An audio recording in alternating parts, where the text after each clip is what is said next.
sangat luas sekali ini, besar dan sangat dahsyat.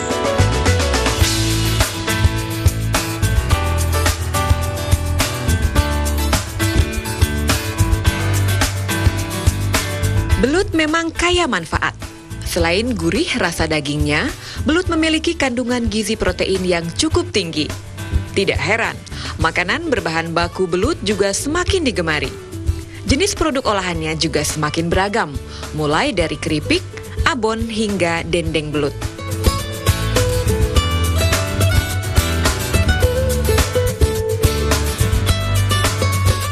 Gurihnya daging belut juga ternyata segurih peluang budidayanya. Cukup banyak nama-nama peternak belut yang meraup untung puluhan juta rupiah dari binatang licin ini. Sebut saja Komalasari yang menjadi juragan benih belut sekaligus pengusaha belut olahan. Peternak di Sukabumi ini memanen berton-ton belut dari 12 kolam di sebuah area persawahan di Sukabumi, Jawa Barat.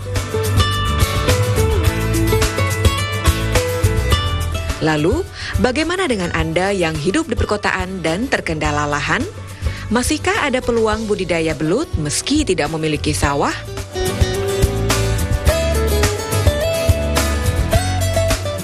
Ruslan Roy punya jawabannya.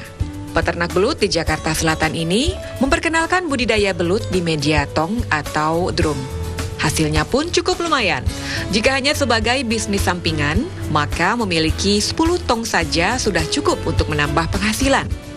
Atau, jika Anda ingin mengandalkan budidaya belut sebagai satu-satunya mata pencaharian, maka Anda bisa membuat apartemen tong.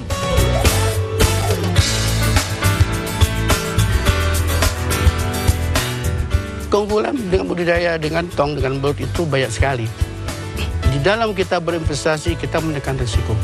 Boleh berinvestasi, simple, praktis, profit. Kedua, kita untuk membantu pengangguran yang selama ini pemerintah agak luas sekali, kita berikan suatu entrepreneur anak muda yang memang mereka ada untuk mencari income, dan juga kita ciptakan mereka untuk belajar wirausaha untuk bermandiri dengan budidaya belut dengan tong.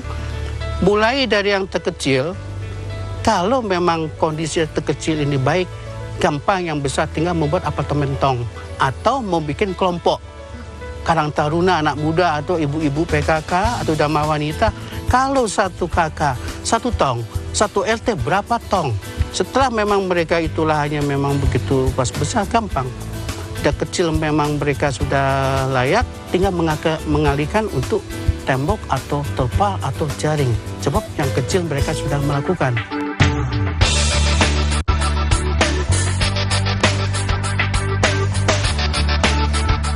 Pertama, prospeknya sangat luas sekali, dahsyat.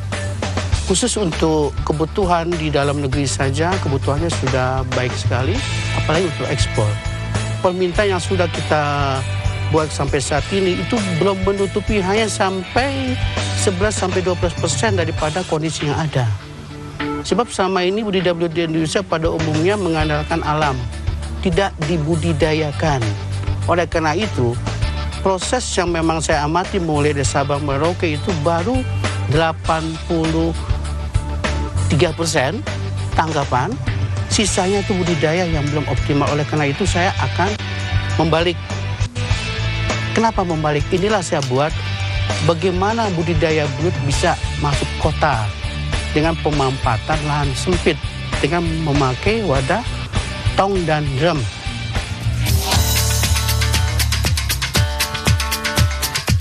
Roy Ruslan mendalami budidaya belut sejak tahun 1987 hingga saat ini. Semakin hari, prospek pasar belut semakin cerah, baik di dalam maupun di luar negeri. Kini, di bawah bendera PT Daya Petani Indonesia, Ruslan mampu menjadi eksportir belut ke beberapa negara, di antaranya Hong Kong, Korea, Jepang, dan Uni Eropa.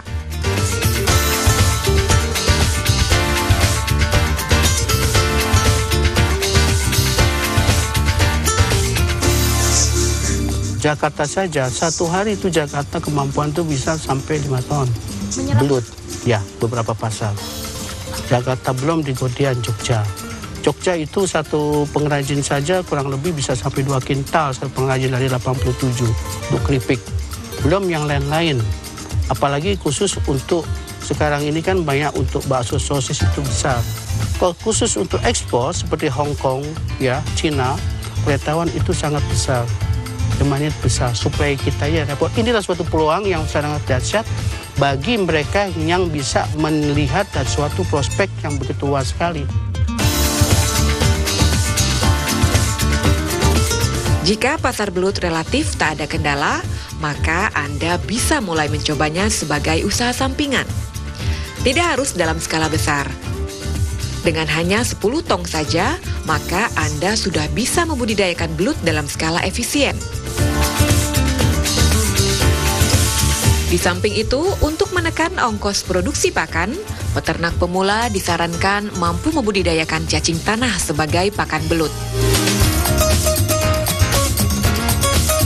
Di dalam pembesaran belut, satu, kondisi apapun pakan harus kita buat dulu, yaitu kita budidayakan juga. Untuk menekan kos produksi pakan ini kita bisa bicarakan hal apa?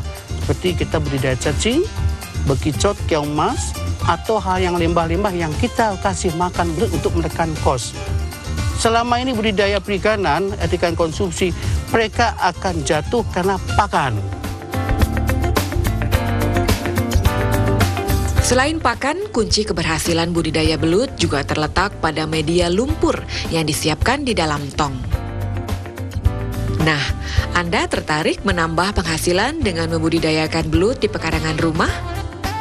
Jendela Usaha akan mengupas cara mempersiapkan media lumpur setelah jeda berikut ini. Untuk mempercepat pematangan, kita bantu dengan mikroorganisme.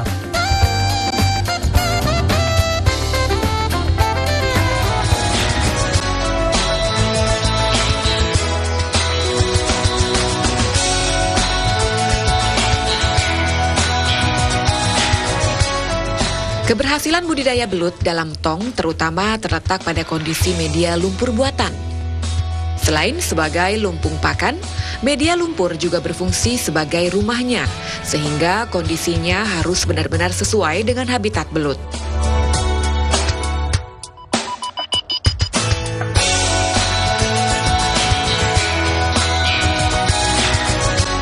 Proses pertama khusus untuk tong. Ini tong bisa tong plastik atau dari kaleng, itu bisa. Kalau tong plastik bekas kimia ini kita cuci dulu pakai sabun. Untuk steril itu kasih batang pisang kita rendam. Kalau dari kaleng itu kita langsung cuci juga, kasih minyak, kita langsung cat, diamkan juga seperti kasus pertama. Untuk steril supaya tidak ada bahan kimia. Khusus untuk tong itu relatif. Karena ini tong khusus untuk 200 liter, ini kemampuan yang memang pada umumnya itu tong ada. Tahap berikutnya, langsung kita berikan lumpur.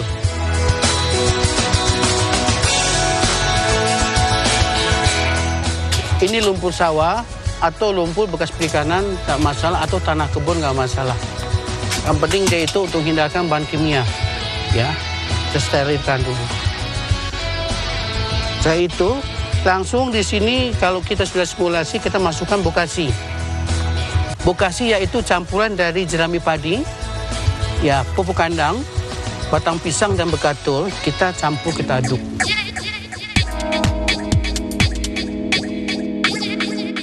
Setelah diaduk, kita tetap dikasih air. Salah satu titik lemah budidaya belut biasanya pada saat menentukan kematangan media. Kalau sampai salah, benih belut yang ditebar bisa mati karena tingginya suhu dan derajat keasaman di dalam. Untuk itu, Roy menggunakan cairan EM4 untuk mempercepat kematangan dan penggemburan tanah.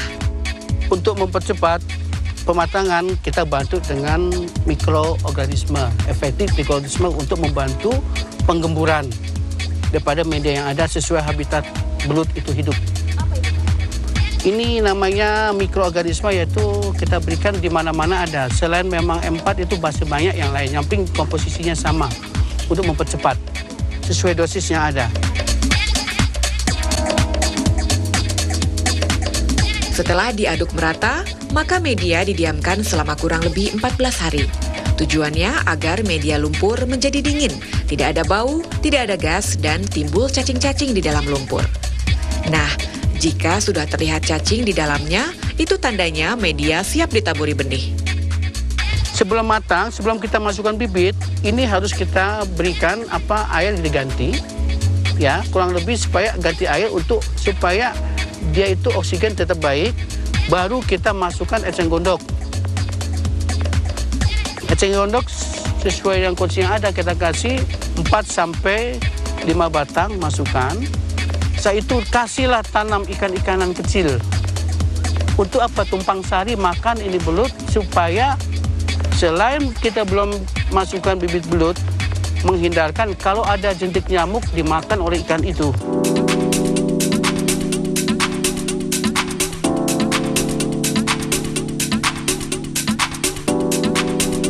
Inilah khusus untuk media matang. Bibit kita masukkan yaitu 2 kilo. Ya, dengan usia bibit 3-4 bulan. Bibit belut di sini memang ada variasi tergantung kita mau lama pembesaran atau mau cepat. Yang saya bicarakan lebih baik kita ambil bibit yang 1 kilo isi 50 atau 60 atau 40.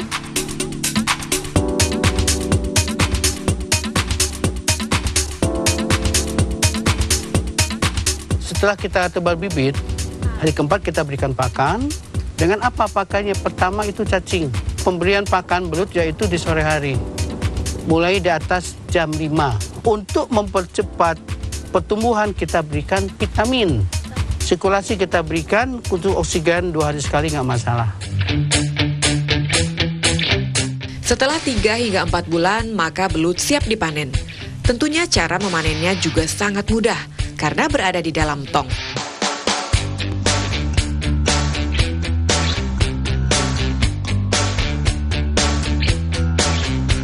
Hanya perlu menyingkirkan eceng gondok dan belut ditangkap menggunakan tangan saja. Tapi hati-hati, jika tidak terbiasa, binatang licin ini akan sulit ditangkap. Nah, ini dia, belut yang siap dipanen berusia sekitar 8 bulan. Belut sebesar inilah yang diminati oleh pasar ekspor terutama Hong Kong dan Korea.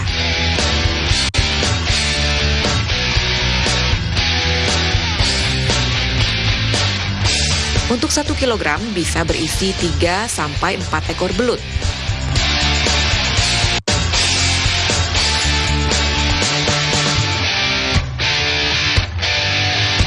Ini sangat luas sekali ini.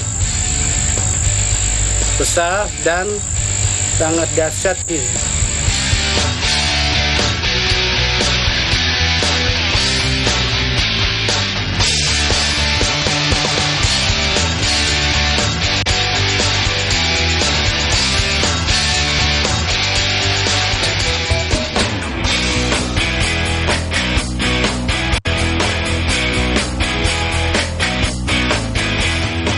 Salah satu keunggulan teknik budidaya belut drum adalah dari sisi investasi awal yang relatif murah.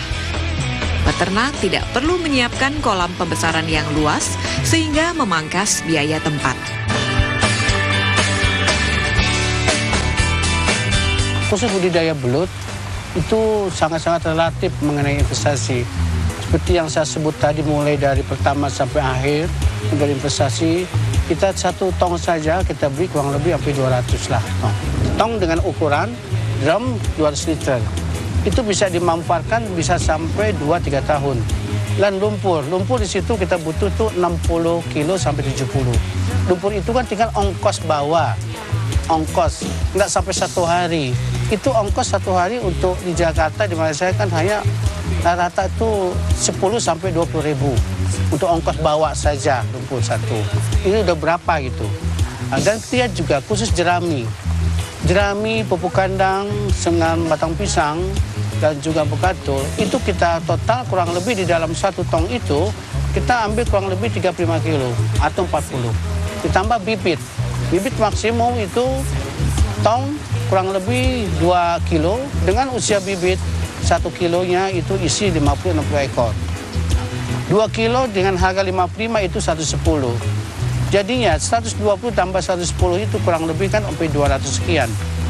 Ya. Tinggal masalah pakan. Pakan bisa sampai limbah rumah tangga. Apa? Kita cacing bisa mengambil, keong bisa ngambil.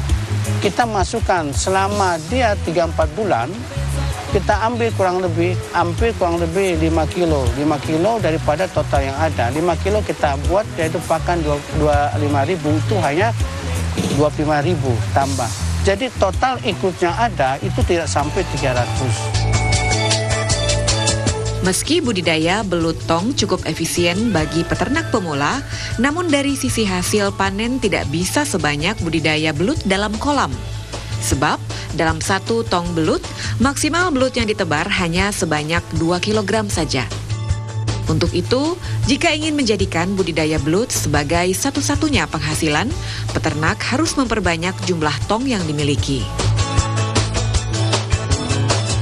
Roy menyarankan peternak untuk membuat apartemen tong belut. Panen dari 2 kilo, kita panen kelipatan bobot 10-20 kali. Panen setelah 4 bulan, ya maksimum 9 bulan, itu kurang lebih 4 bulan, tergantung daripada bobot menghindarkan kanibal. Di belut itu usia 8-9. Kita bisa memanen, yaitu bisa usia di dalam pembesaran 3 bulan bisa, 4 bulan bisa, 5 bulan bisa. Tapi jangan berlebih daripada usia nanti kanibal. Khusus untuk bisnis komersial, mereka untuk income, ya minimum lah itu 20 tong. Kalau bisa di-roll di dalam pemanenan. Atau sebulan sekali pemanenan, atau bagaimana supaya dia tetap panen. Tinggal di-rolling, permainan strategi daripada penebaran bibit.